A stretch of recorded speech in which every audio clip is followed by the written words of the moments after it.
got a book to write. Oh, There we are. live. We are live.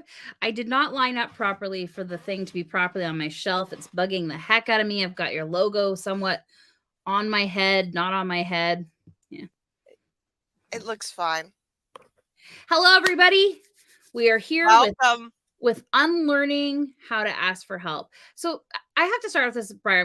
I know you're going to have like an intro and stuff, but I have to say, somebody asked me the other day, why Unlearning How to Ask for Help?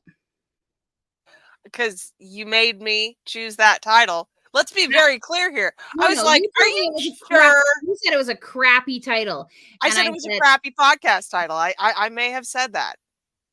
And I said, but here's the reality is that we think we know how to ask for help. We think we are asking for help, and we're not, or we're not doing it so that our needs are actually being met. So I want to thank you, Briar, first of all, for hosting this incredible masterclass over the last 8 bazillion months, because we kind of dragged this baby out.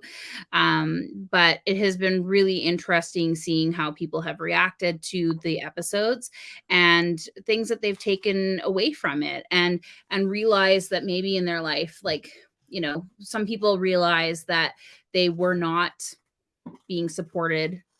Some people realize they were never asking to be supported. Some people realize that the thought of being supported is one of the most painful things. The reactions were a lot. And I think it's been really interesting over seeing what we've seen in the Catalyst, you and I.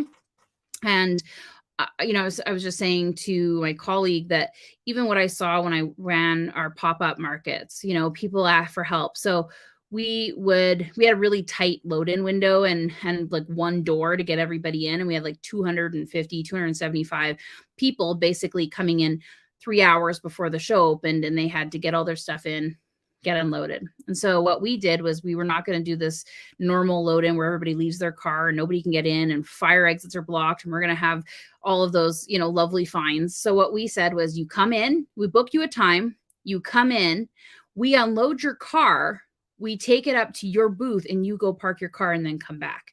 So now people didn't have to wonder where they were.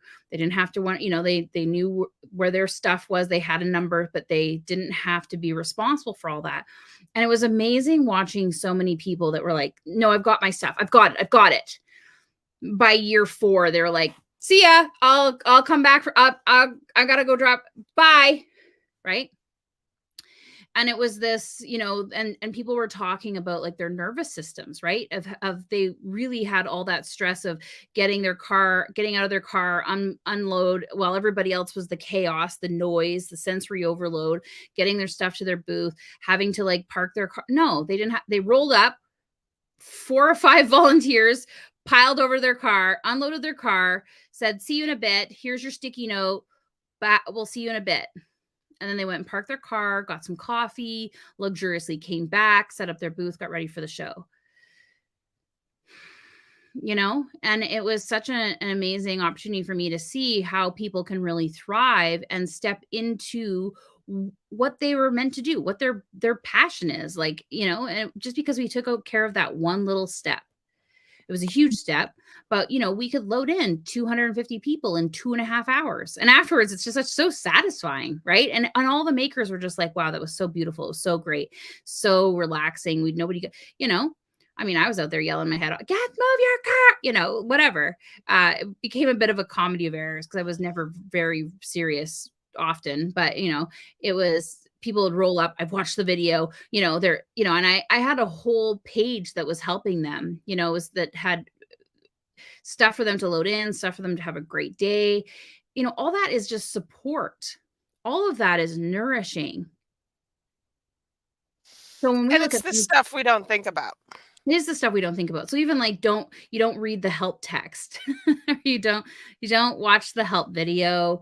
You don't watch, I knew the people who basically we said, if you don't watch the load in video and acknowledge that page, you don't come back ever at all. Right. And people would I watched the video, it was it became this kind of cult camp class, this roll up video. Last word, secret word is green, anyways, they basically, it became this, but it was them being helped. It was them accepting that resource, right? We recently did a market, and I created a whole big, huge page, and it was like how to sell before, during, and after, how to make the most out of this weekend. And, one person was like, didn't you read that page? He's like, no, that would probably have been really good. I'm like, yeah, that's you not receiving help by reading that. We did an online conference a couple years ago.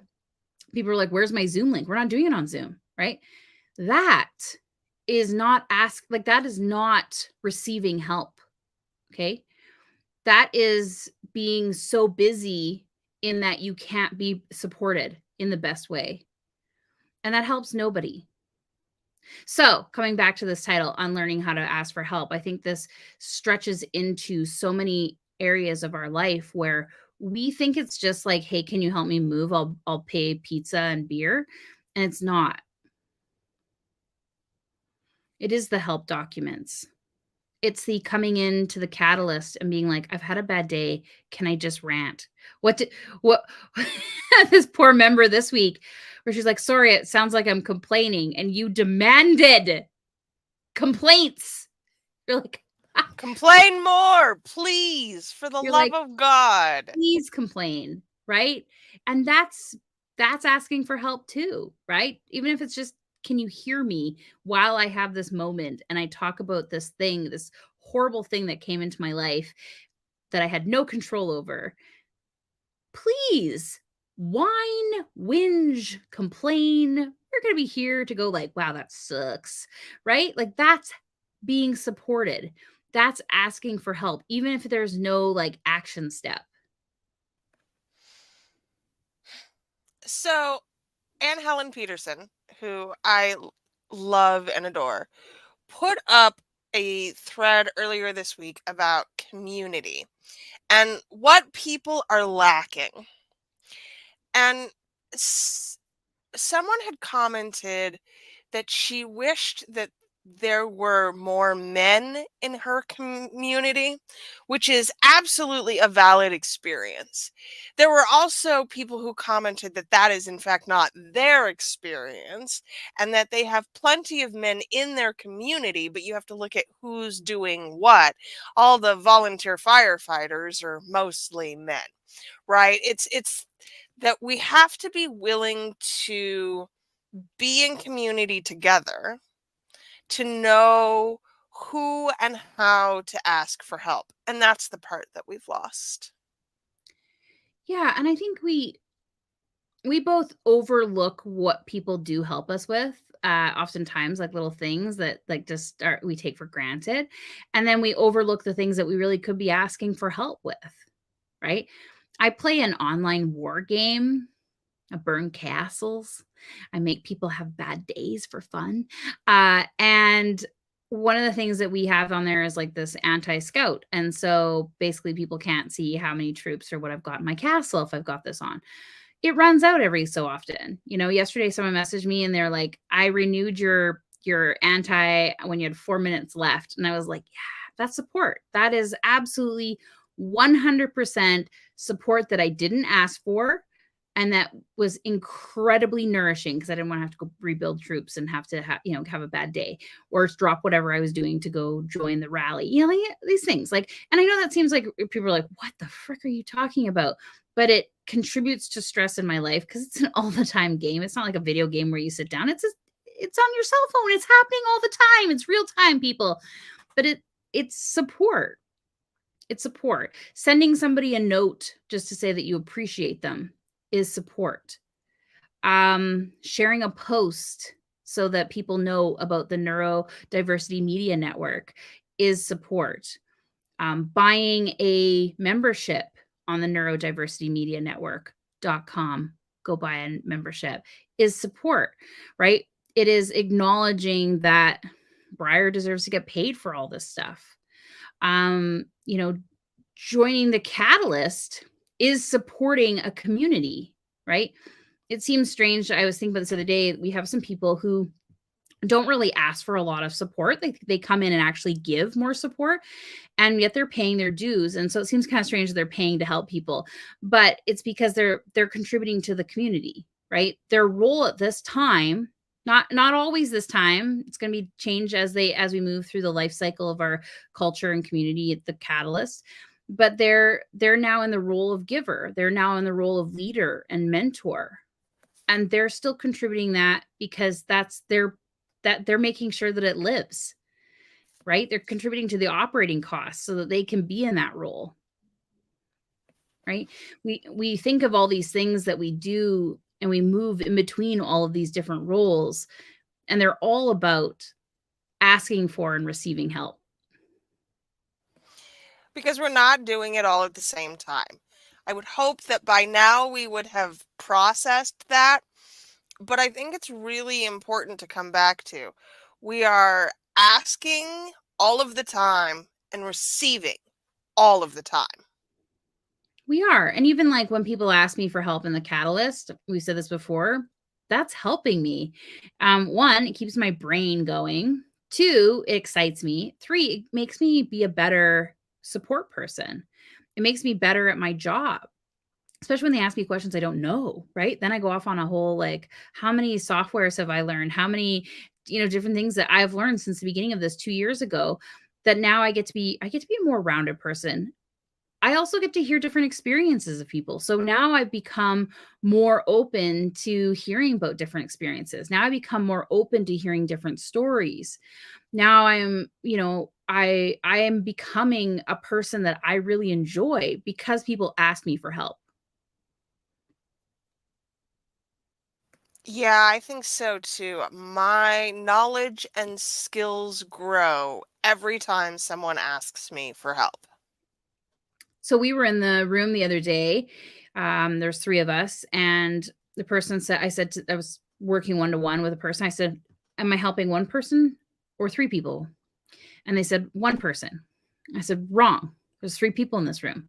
There's three people in this room who get to watch this exchange, who get to hear. They're either hearing knowledge that they maybe didn't know before, they're hearing knowledge in a different way that maybe they didn't hear before, or they're hearing knowledge the same way that they've heard it, but it becomes repetition and acknowledgement and validation.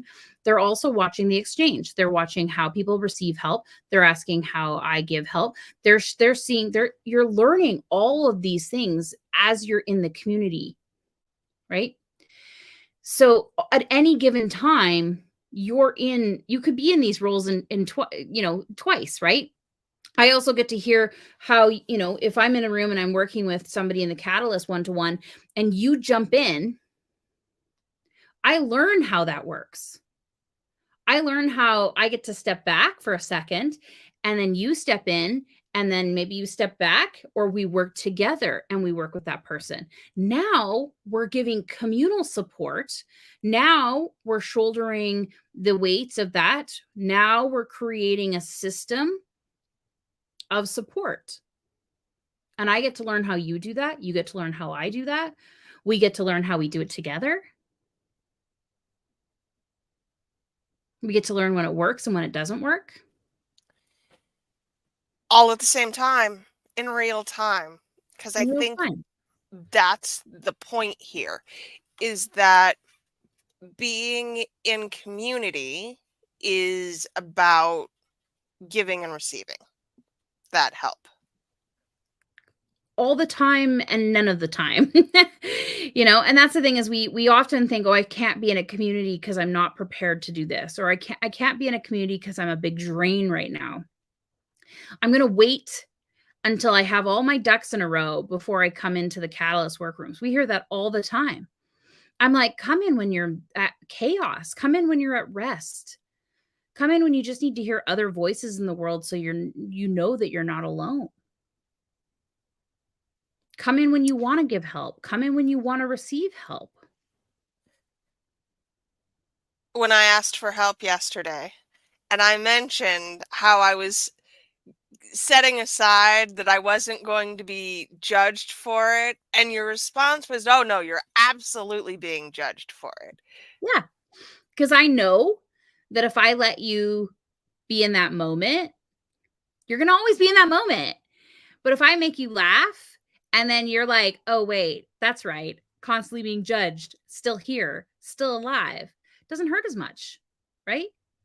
And was it like Karina? She's like, always judging. Like she hasn't even said anything, and she's just like, oh yeah, so true. We're always just. Mhm, But that's the thing, right? We're also mhm. learning these rules of like, yeah, you might be in a room of 20 people, and some people are like, what is happening right now? And it's okay. They still like you as people. And that's important here, the fear of judgment, because I think so many of us refuse to ask for help because we can't get over that fear. Yeah. And I think, like the idea that we have to ask for help is like, it's like, oh, I'm weak. I need help. And I mean, sometimes I know exactly what I want to write. I did this with Lacey this morning. We sat in a room and I knew I had to do this thing and I've had to do it for a while. I already know. But she just sat there beside me and every once in a while was like, are you still on task? And I was like, yeah. Oh no. Right? That's help. Does it make me a bad person? We were talking this week about the how people have halted when they've heard things like, what's your ideal client? I've had people halt, when they hear about key messages. There is this either executive dysfunction or fear of getting it wrong, and therefore we just won't do it at all. And that's 100% the society we have made up and created. And it's bullshit. It is absolutely 100% malarkey. And I'm going to say that right now, I think a lot of people think what like bashing or critique or feedback is like tearing somebody down. It's like, no, you're just doing something shitty right now. Like you're just getting some feedback, right? But it hurts. It's the parable of the sower, which so many people don't take the lesson of, and that is that it's not for us to judge. It's for the farmer, the sower, to figure that shit out for us. We get to just be here and be human all at the same time together. Yeah. And sometimes we're going to get it right and sometimes we're not. And when we don't get it right, it's not the end of the world. Unless we make it, right? And I mean we as in the people who are coming with the pitchforks and the people who did the thing wrong, right? I mean the reality is that we're all just stumbling forward. We want things like equity and equality, yet Uh-huh. we're still maintaining classism, right? Rich, wealthy people get helped all the time. Probably more than everyone else. They pay for an entire staff, Correct. large staff. You said the other day, your dream is to have someone just come in and tell you where you have to be that day, That's correct. right? Why do we judge the person who has no idea what's on their schedule, but we don't judge the rich person who has to hire someone to do that for them? That's classism. Okay? Those are affordances that we allow people with wealth and money to have that we don't allow people who don't have the staff member yet. And that stops us from asking for help.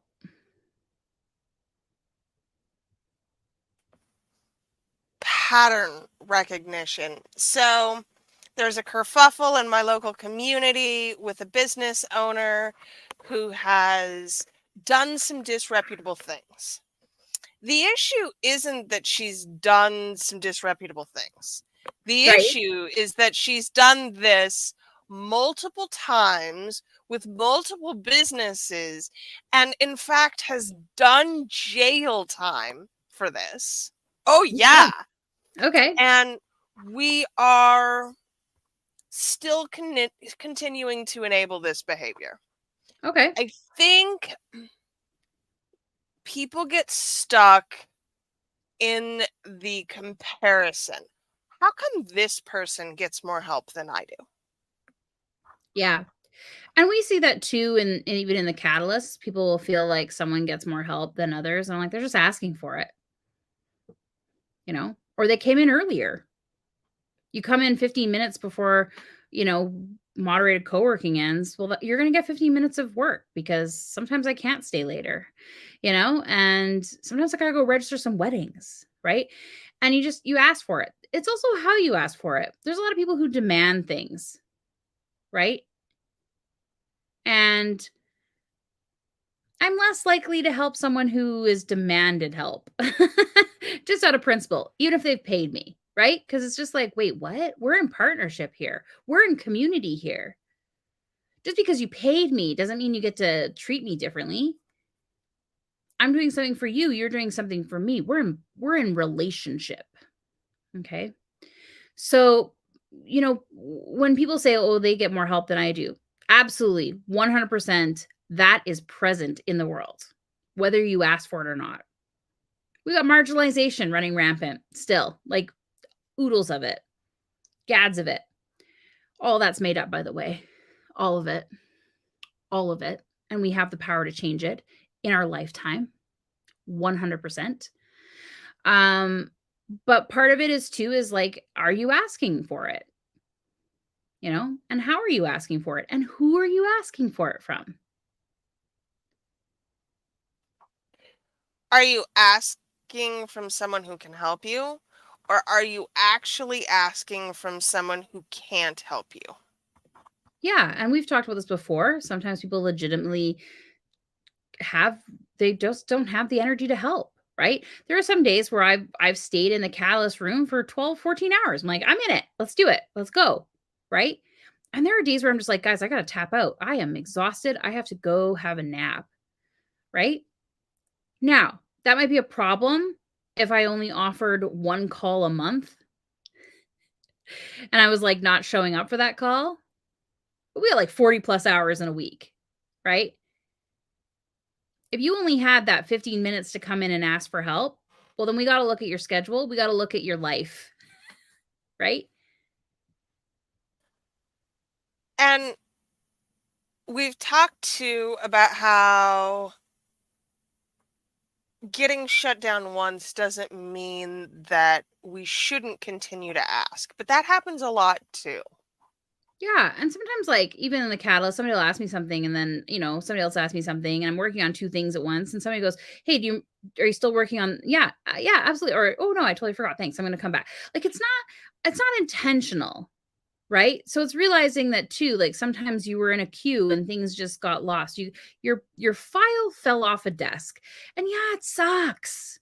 Totally sucks, right? But even like in my weddings, like people phone me, we set up a wedding, and then, I'm like, I'll email you this. And like everything happened. I had dinner, everything else happened. They text me back and they go, hey, did you send me that thing? No, I didn't. Thanks. Here you go. Like we don't have to be like, oh God, this person has no idea what they're doing in their life. No, they just went for dinner. They went outside and touched some grass for a bit and then came back and forgot that they were working with you. It's not all painful. It's not all hurting.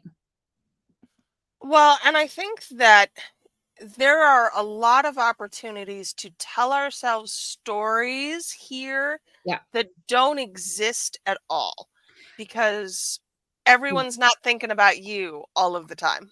And we see that a lot in the catalyst too. People will say, oh, this is, I'm like, oh, I can't figure this out. And they're like, oh, it's not a big deal. Don't worry about it. And I'll say, like, I just basically say, right, not right now. We're not doing this RSD thing.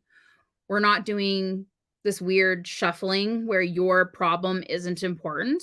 We're just not going to do that right now. Okay. And because I just don't have the capacity to, that's my personal, I don't have the capacity to hold your hand while you're going through a moment. I believe you're perfectly capable of working through those things yourself. And if you can't, I'm sure you have a therapist. And if you don't, like, we'll figure out some strategies. But in that moment, when I'm trying to help you fix your website, we're not going to do that right now. We're going to actually we're going to sit there and you're going to receive some help. Right?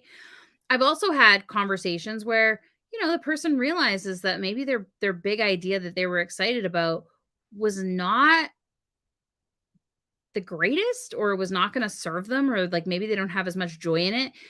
And then they get really upset and they're like, I got to go. I'm like, no, we're not going to do that. I want to I respect your do want to boundaries. talk about this one though, Yeah. because I don't think we've talked about this. How what happens when I ask for help and then I realize that, oh, I don't need that help at all? It depends, right? So, like, the example I was just saying, this person was going to go away upset. And they had not, I mean, there's a grieving process to letting go of an idea. But do you have to go do that by yourself, where you make up a whole bunch of stories about how you're so stupid and can't believe you came up with that and why did you ever do it and don't? No. Sit there in community, process it, share in that grief, right? But we've talked about this before. It's just like, okay, what happens if you ask for help and then realize it's not the right help? Say that. Oh, I'm sorry. I've asked for the wrong thing. This sounds amazing, but I'm actually needing this. And that's okay too. And then that person, that's a reorganizing of a contract of a relationship. That person then gets it. Oh, I can't offer that. I had a person who wanted to get married and they gave me an address and I said yes. And then they said, now we want to get married and it's out of town. I'm sorry, I can't do that. They got mad. They were very mad. I'm like, I can't. Whoa. I agreed with you to marry you at this address. I am not available to marry you at that address. I didn't agree to marry you anywhere you felt like. That's a different cost, right? It's part of that is rechecking in. So again, you have to remember that the other person is in relationship with you, is in community with you. Now, if you're giving help and you've put in all this work and then the person says, I didn't need this, or this isn't what I wanted after all, there's going to be some processing happening, right? Because you've put all this energy into this. And I'm not going to tell you I know the right answer for that, because it's going to vary depending on the person. But I want you to grieve your process. I want you to grieve the energy you put into that. I want you to grieve it because it's a loss.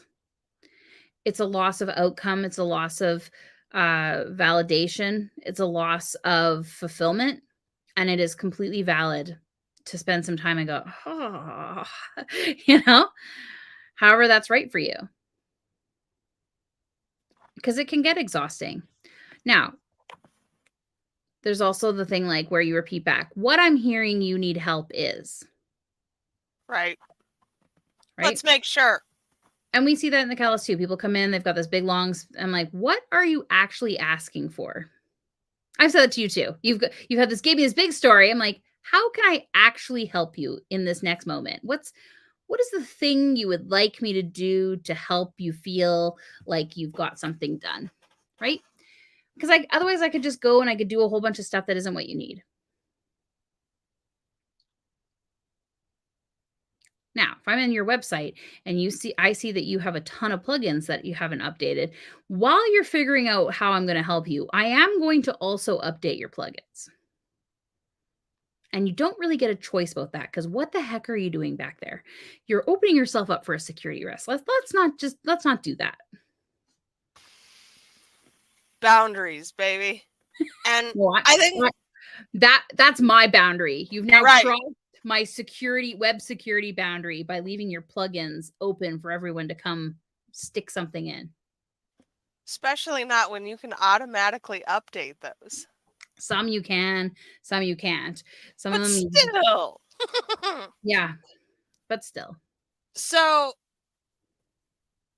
your boundaries, and this is actually, it feels like a good example because you know what the limit is here for you. How do you clearly articulate that limit to people? If maybe you weren't you, Marissa. Yeah, I mean, honestly, that's gonna vary between people too. And really we fringe on a little bit of ableism here when we just say there's gonna be one way you can communicate your boundaries. I think this is a really interesting thing. I did see a post where someone's like, if you don't want people to question what you're doing, right clearly. And I was like, well, it's like, it's ableist. But the other thing is that we have to recognize that some people are going to communicate in interpretive dance, and some people are going to communicate with a facial expression, and some people are going to communicate with silence. Some people are going to communicate with a lot of words that maybe don't seem to be relating to that. And And that is something I think we all have to get better at. I'm not a boundary expert. I'm actually I will say fully and openly, I'm horrible at boundaries. And the reason why is because I don't, unless somebody says to me, this is a boundary, I won't know. I got some tells. I understand. I read people, and after a while, I get to know. I have a client that, like, whenever they lie to themselves, they turn their head, and it's like really interesting. I'm like, "Are you lying to yourself right now? Like, this is really weird." Not to me. Like, "Are you lying to yourself?"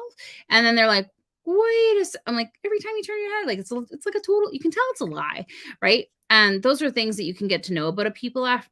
About people after. Again, we're communicating things. But I mean, find out what works for you and then let people know and remind people. And don't get mad if you have to remind people. I mean, I hate it. I hate repeating things over and over just like the next person. But the reality is that we're not the main character in everybody else's story, and that relationships are constantly renegotiating contracts. Mm-hmm. Yeah, and I think that, I don't know, being the parent of 2 autistic children, I've really had to learn how to be okay with repetition, because I have to repeat myself constantly. They just don't remember. It doesn't stick. And so I've learned that what happens for a lot of people is that it doesn't stick until it does. And we Until it don't matters. know. Yeah, it Right. has to matter to them, right? Like, your boundary has to matter. You can tell me your 12 lists of 12 boundaries, but if none of them really matter to me, am I gonna like memorize them at that moment? No. And even like I might have a boundary. This is like something I know the boundary coaches are going to talk about this, but like you might have a boundary Wednesday and Friday you don't. Like sometimes I like to be touched and sometimes I don't. Sometimes it feels like screaming pain when people touch my arm. There's no physical reason for it. Mm-hmm. It is just the way my brain interprets touch that day. Sometimes I can smell strong smells, and some days I just can't.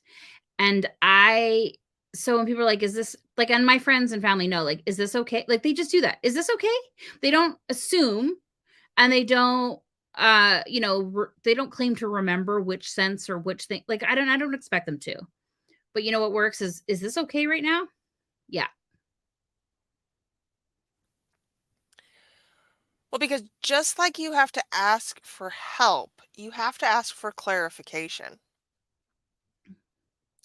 Clarification is really interesting.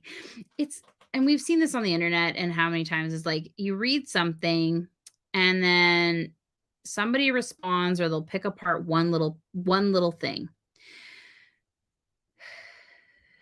I really want to give a specific example right now, but I can't because I don't have the time to deal with the person who will feel offended by this. But I will just say that the feedback they received was completely 100% valid. It was about misportraying, um, something in our society that is basically spending a lot on coaches, okay? When you don't have any money, going into debt to pay for a coach. They were normalizing it and celebrating it and making it seem like this is what you should do in order to fix everything in your life. And the feedback was, I think we have to stop with this. Like, I think we have to stop with the subtle cues, the happiness, the joy, I was $8 million in debt and then I spent $10,000 on my grandma's credit card and I got a coach and now I'm a 12 figure person, right? Because it's not going to happen for everybody, even if it did happen for you. And the person gave feedback, and the person who responded basically pointed out like one little piece of it that was not part of the bigger picture and decided to like basically mock them for saying it. And this is so clarification. So that had been me. I've been like, oh, which parts do you think? Like, I'm curious, like, what am I doing that's subconscious? Because I have a whole bunch of programming from watching 45 years of ads on TV that I have to unlearn as well as being manipulative and persuasive, right? I don't need to mock the person giving me feedback. I also don't we were just talking about, like, the whole attacking with feedback. It's not an attack. It's information. It's knowledge. It's experience and it's perspective. Yeah, it's unsolicited, but sometimes we need to hear that stuff because we don't know it exists and nobody in our circle knows it exists. I'm always fascinated by people who are like,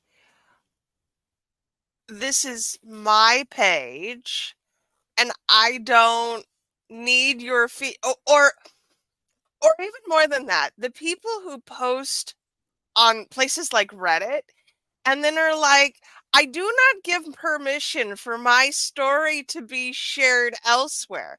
Like, you let go of that the minute you put your story out there. So The you meme in the Star Trek ship posting, where, Right. like, views my meme and cropped up. Ma'am, you don't own any of these images. And now you're asking for help. That was a good example where somebody was asking for help and we're told it would not be available to them. Mhm. So now I go, okay, I go, does that person understand that? Did that person get enough feedback to understand why their ask wasn't appropriate? Like your business person, jail time Mhm. hasn't even convinced them that their ask or how they operate is right. I think Inappropriate. that's gonna be out there, right? People are going to think that they can that that they don't have to learn. And part of asking for help, we talked about this before, is knowing who to ask for help, right? Maybe not them, right? We've got a lot of people in the world. Thanks to social media, I have built an incredible community of support. I absolutely 100% have always said that I have gotten where I am in my life thanks to a lot of help from my friends. Not a little, a lot. And I will continue to rely and lean on those folks as they're willing to help me because I cannot do this alone. I I'm brilliant at coming up with like marketing strategies, at networking strategies, at product and pricing strategies, but those admin tasks, things like taxes and bookkeeping, my brain ain't ever gonna do it. Housekeeping, it's not gonna happen. No, Or sorry. replying to emails, no. Right? I require people to do that. I require it. I'm very open about it. If I don't have it, that means I have to make enough money in order to pay for all those folks, right? That's what I'm in business for.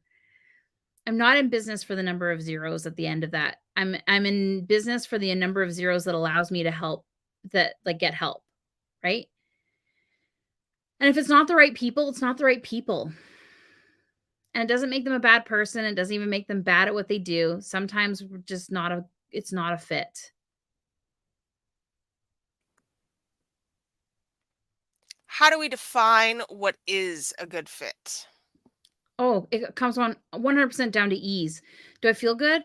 Or do I am I gonna resent like, do I put off asking this person to do something because 'cause I'm worried about the response?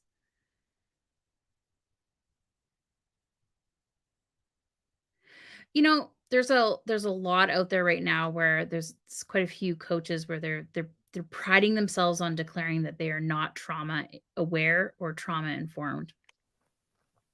And it makes me laugh because it's such a simple concept. Like it's just such a simple like awareness that like if I say something to you, Briar, it could trigger something from your past. I recently had a person say something like you're always busy and it just there was a person who was incredibly abusive in my life and would use that to make to brainwash me, to make me to gaslight me, to make me feel like I was not putting them first, right?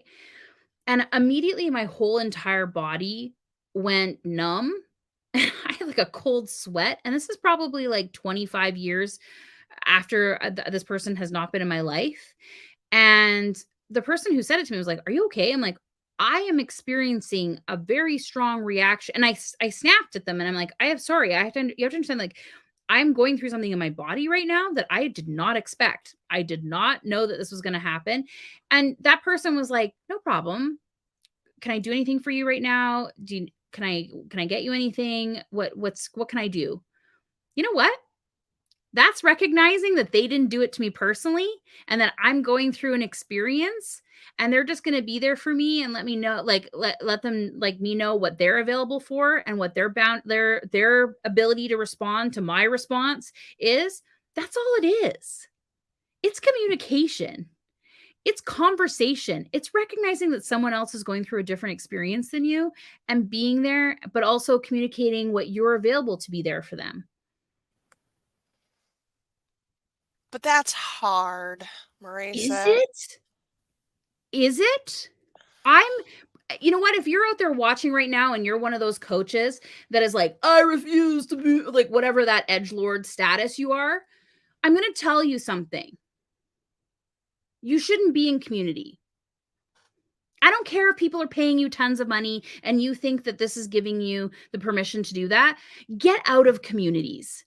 Because all you're doing is refusing to be part of that receiver or giver, that contributing person. Well, People don't because that's deserve about control.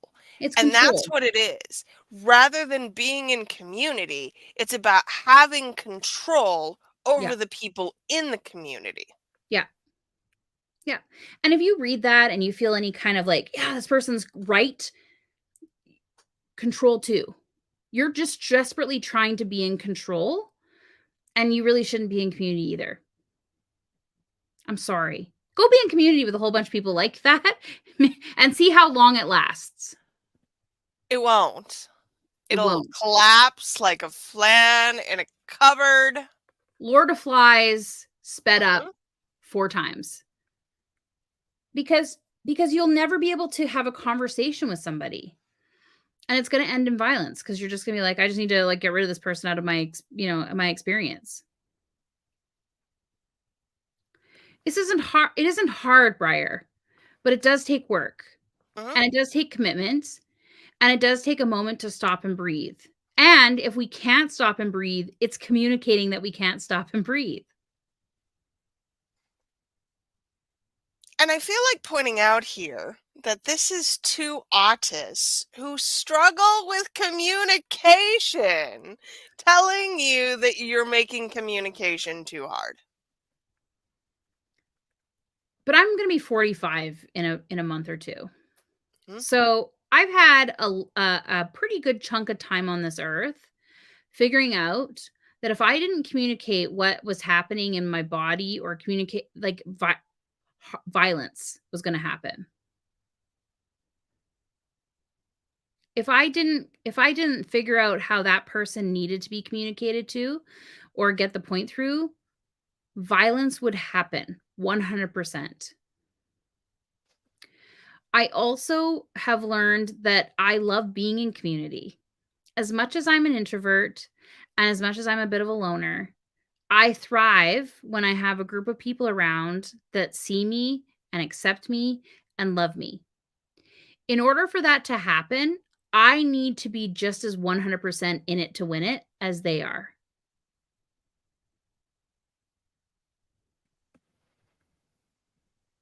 I recorded a podcast earlier today with Sam Fisher, and we were talking about having conversations with your inner child. And it just strikes me so much that that anger is 100% about not being in communication with that part of yourself that needs something different. And I mean, I'm lucky. My parents kind of left me alone quite a bit, so I was able to like satisfy my needs pretty pretty well. Like I pretty much just figured out how to take care of myself. I know it sounds kind of strange. It's like this independent, my mom says, "Well, we made you independent." I was an 80s kid, so like, anybody of the 80s kids out there know we were just really left to figure it out.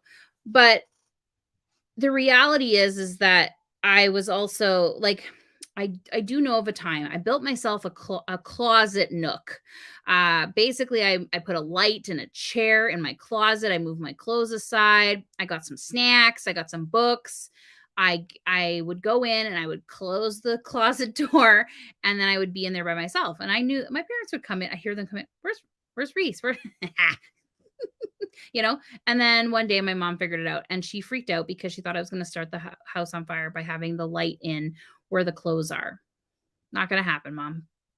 Not going to happen. And she dismantled it.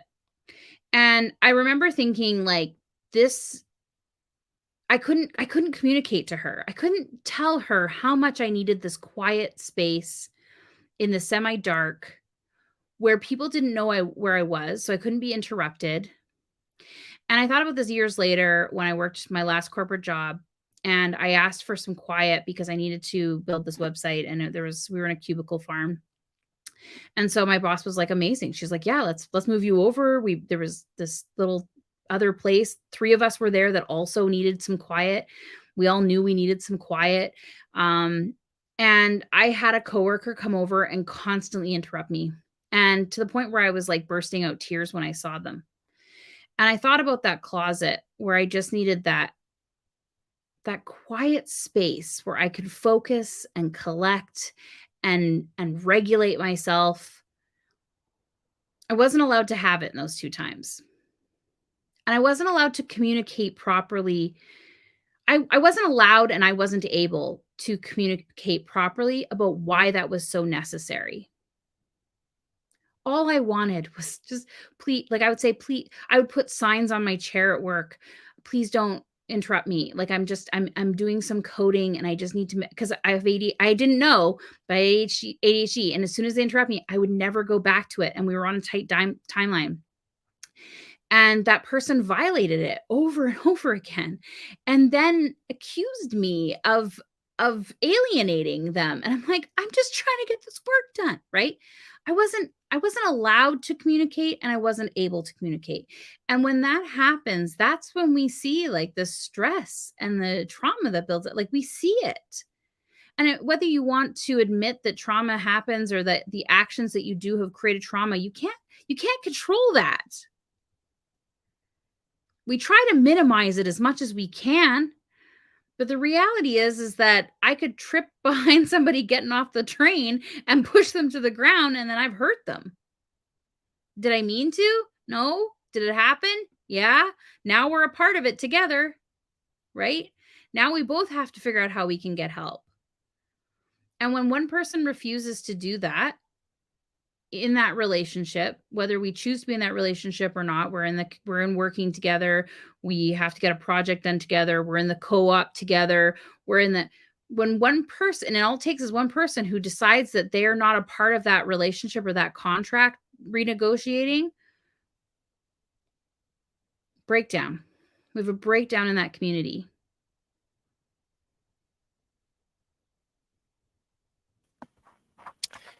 So we come back a lot, and have come back a lot, to being able to cultivate safety.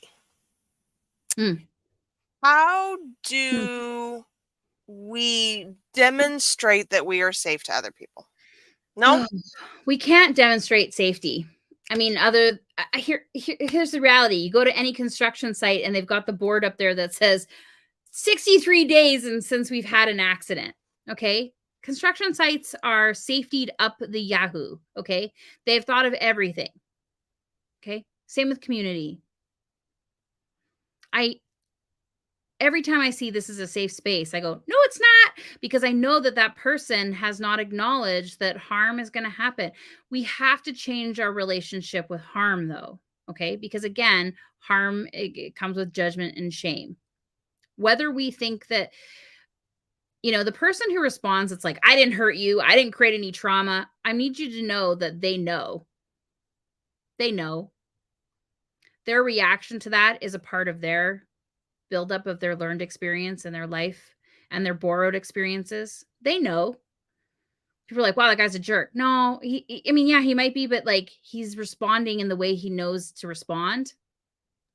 And we're all doing that. We're all just a collection of learned experiences and borrowed experiences. right? Doesn't have to happen to us for it to be true. Just has to be happen to a credible source or something we think is a credible source. Even if it's our second cousin Nancy's husband that it happened to once, it still feels credible to us, right? Because Frank's never told us a lie. So when you say, how do we cultivate a safe space? But we can cultivate a place where reparation happens. We can cultivate a place where repair and restoration is the norm. Because we what does that know look like? because we know that the good of the community is bigger than our shame that we're feeling in that moment that we were a part of that harm. Okay?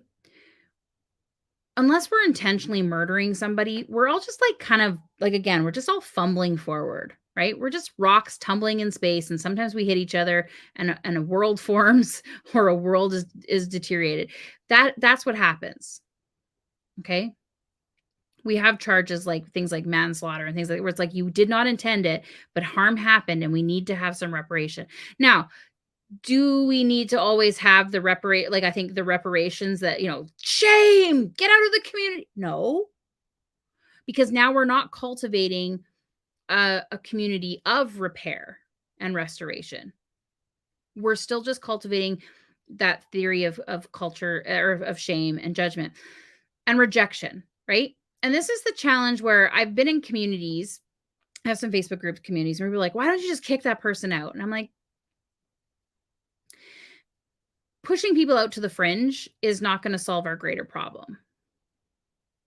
Pushing people out to the fringe means that they don't ever get to experience help. Remember what I said earlier when you're in the room and you hear me working with someone else and all of a sudden you're like, I'm inspired or I've learned something here today. We push people out, they never get that experience. They never see another side. They never see another perspective. You were saying earlier, these people, they create, you can't comment negativity on my wall. You can't, if anyone disagrees, just get off my wall right now. It's okay to not be a community builder, but I just need people to know that. I need to know that they're not. Okay, when those things happen. Do we keep, somebody who has harmed or repeated harm in the vicinity of others that they've harmed? No. But we have to go, I mean, it's all dependent. We have like, from pedophilia to, stealing a candy bar to the amount of cannabis related charges that people are in jail for right now in a state where it's now legal to have cannabis. Like that doesn't even make sense to me. And yeah, I'll go there. The politics are real. These are all a part of community and asking for help. When we create that system of restore, repair, it is an entirely different feeling. And some people will argue if we don't have punishment, you're going to have people repeating over and over. But you got this lady in your community where she's been to jail and it hasn't even done anything, right? So it's not working. It's not working. Just pushing people out is not working. So can we create a safe space? We can create like a place we feel comfortable in. We can create a place where we know we can be ourselves. We can know that we're creating a place where we don't tolerate certain behaviors like racism or ableism. And when I say that, though, is that we're all going to do something that's kind of ableist or kind of racist. This just happens. It's just programming in our heads from hundreds and hundreds of years ago, still running on autopilot in us. But when we have a culture, we're like, we're not going to tolerate that. It's not like we're going to kick you out. We're going to say, hey, are you open to hearing why this is? And if the person's like, yeah, what's going on? Oh my God, right? Restore and reparation. Because it's not about safety. It's about, and I don't love the term brave spaces either, but at least that's more honest. We're cultivating the willingness to sit there in the hard stuff. With each other. Mm-hmm. Renegotiating contracts. Asking for boundaries. Asking for accessibility. Asking for concessions. Asking for, all of these are examples of help, right? Even me asking you your boundaries, that's me asking for help. I just want to make sure I'm not a shit, storm to you. Right?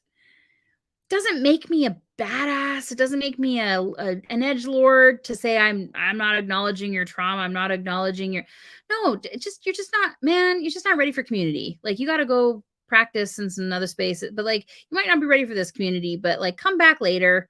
You know. Again, it's mindful exclusion. Sometimes we got to do that, right? Not pushing you away forever, but I need you to learn some skills first before you come in here because we can't do that. Right? So it's a couple, it sounds like a little wishy-washy, but sometimes we're going to be like, no, sorry, you just can't do that here. But then that person has to make that decision, right? Like, do I love this community so much that I'm willing to be here? Or is this community not as important to me and I'm okay leaving? Right? Again, it's contract building. Mm-hmm. And choice, And always. choice. Yeah. Like I'm sorry if somebody comes in here and says, tries to come to the catalyst and they're like, oh, I don't believe in trauma or I don't acknowledge somebody's trauma. I'm like, that's okay. This isn't the place for you. It will make you very uncomfortable all the time. And we have a community that's strong enough that won't allow you to gain control over that kind of language. You have no power here. You're now the minority. So make your decision. What's more important, the community or your edgelord status? And if it's your edgelord status, that's okay. We're not going to bash you. Go off, have fun. But this isn't the community for you. And we're pretty clear on that. And that's what we're creating in the Catalyst. It's not, I'll never say this is a safe space. I'll say it's a comfortable space. I'll say it's a space for people to come up. And we're going to be uncomfortable sometimes. Okay, that's the thing. As I was saying there earlier, some people are like, oh, I made a mistake. I'm just going to go. I'm like, wait. Let's check in here first before you go, right? Are you ashamed that you're sitting here with me and you feel like you've just wasted my time? And oh yes, okay, well that no, right? Let's go through the emotional checklist. You don't need to go off and process this by yourself either. Sometimes it's going to be uncomfortable. But is it a place for restoration and reparation and practicing being our whole selves and practicing being around other people being their whole selves and how we regulate ourselves when people are their whole selves? Yeah. Are we going to make mistakes? Yeah. Are we going to ignore it when we make mistakes? No.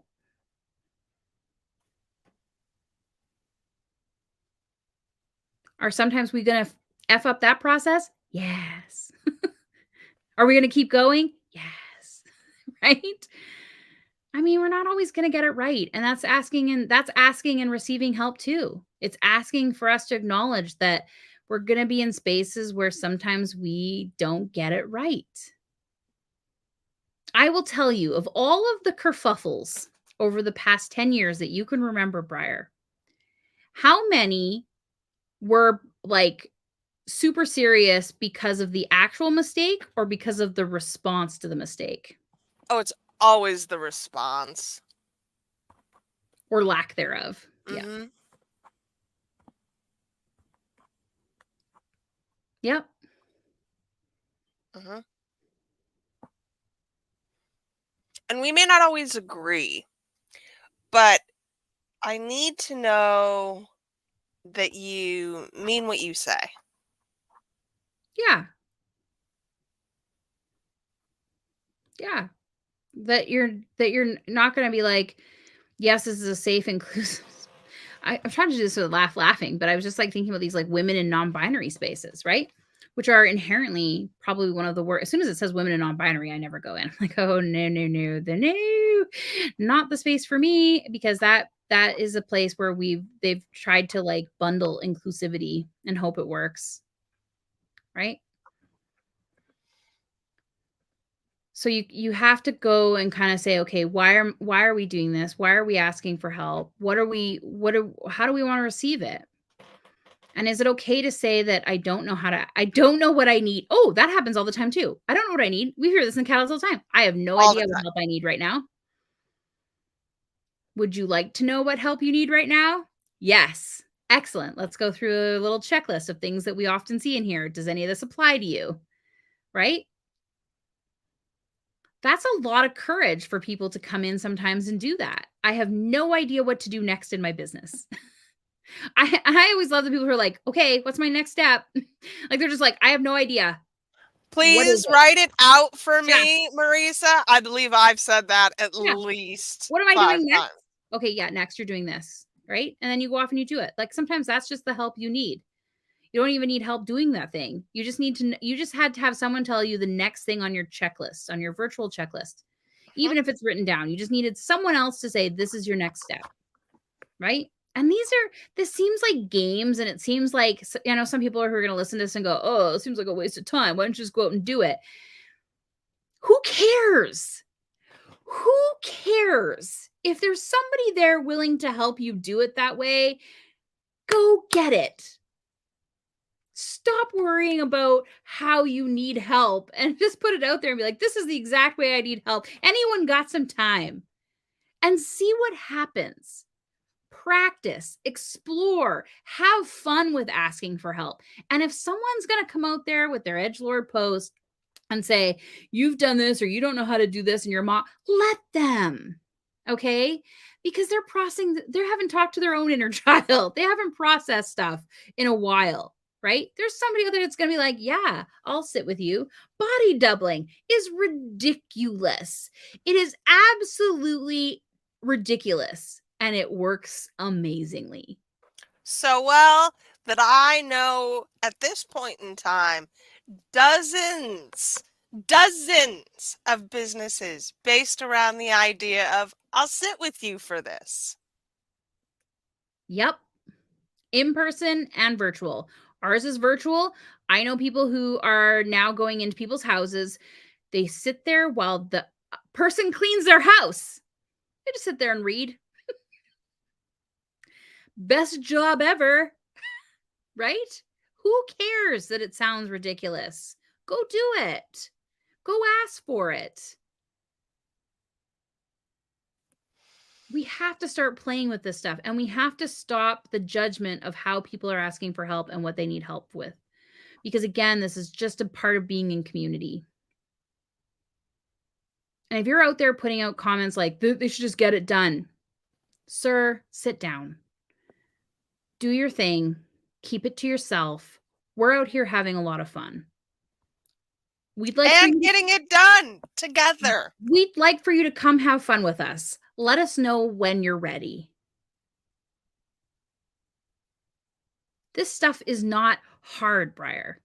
But what makes it hard is this made up expectations, these made up shame, these made up judgment for how people need to get things done.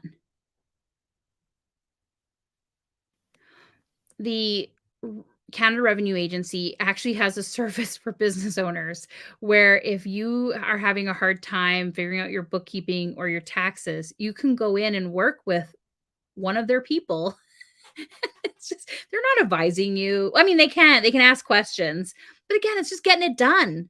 They're like, oh shit, we have a whole bunch of business owners that are not getting their stuff in. Why? Because it's too overwhelming. They can't figure it out. Oh, what if we just make these appointments and these people can, they're still doing their other work.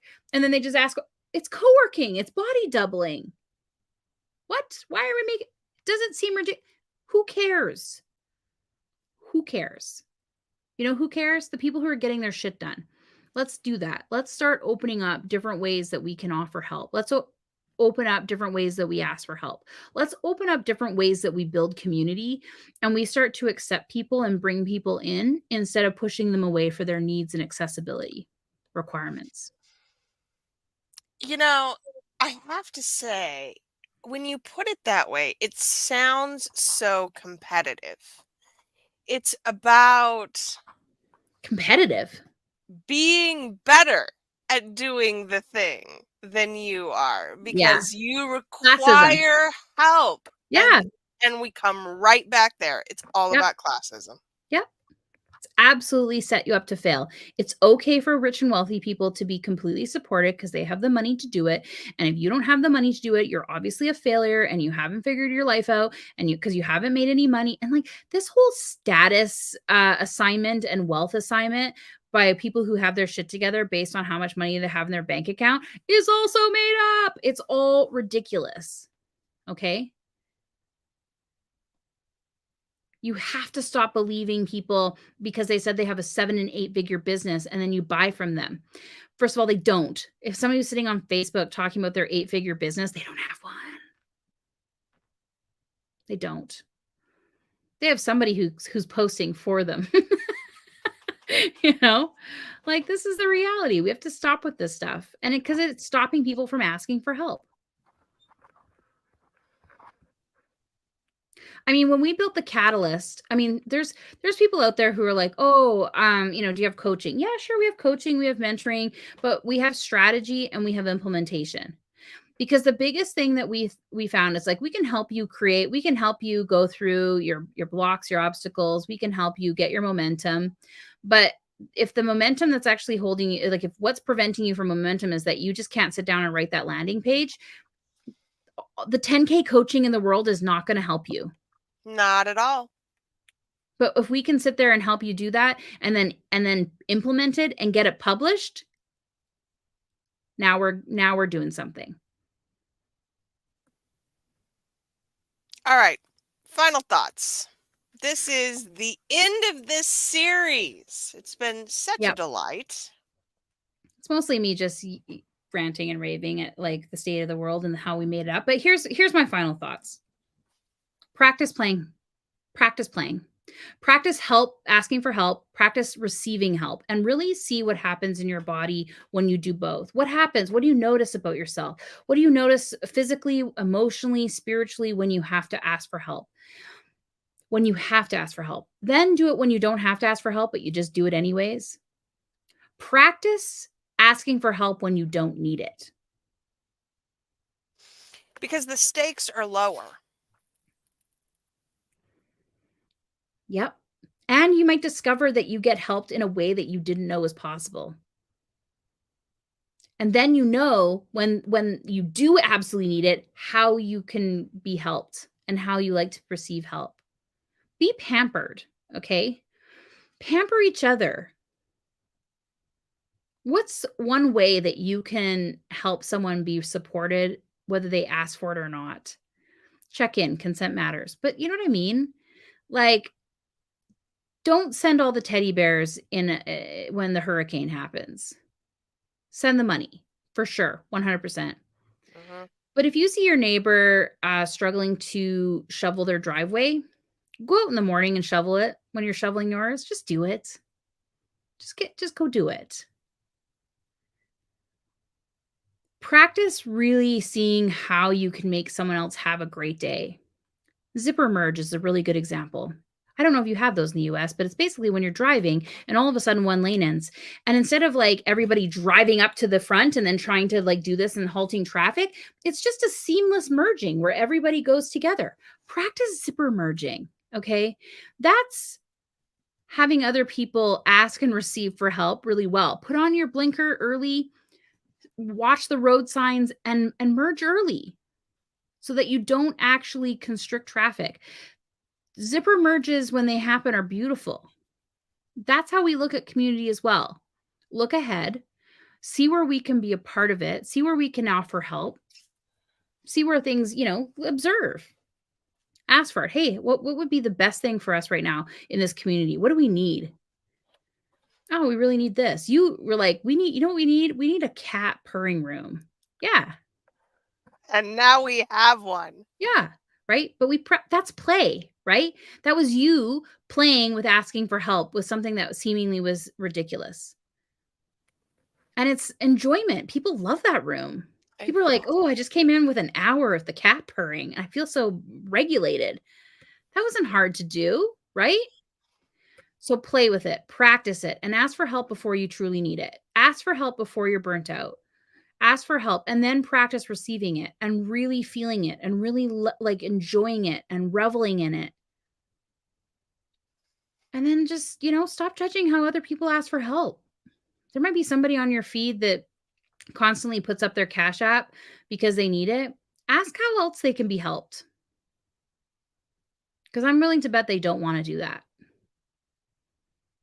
What else do they need? And then practice asking for help in different ways. because I think we ask the same way over and over again, and we get those same results. Well, what if we just look into asking a different way or asking different people? What's the difference? What happens when we do that? You want investors in your business and you're asking somebody whose annual revenue is $1 million a year, or you're asking somebody who's $100 million a year. Maybe it's a different result. And how you ask them for help is a different way. And how you receive that help is a different way. It's different than having cash in your bank than having an advisor.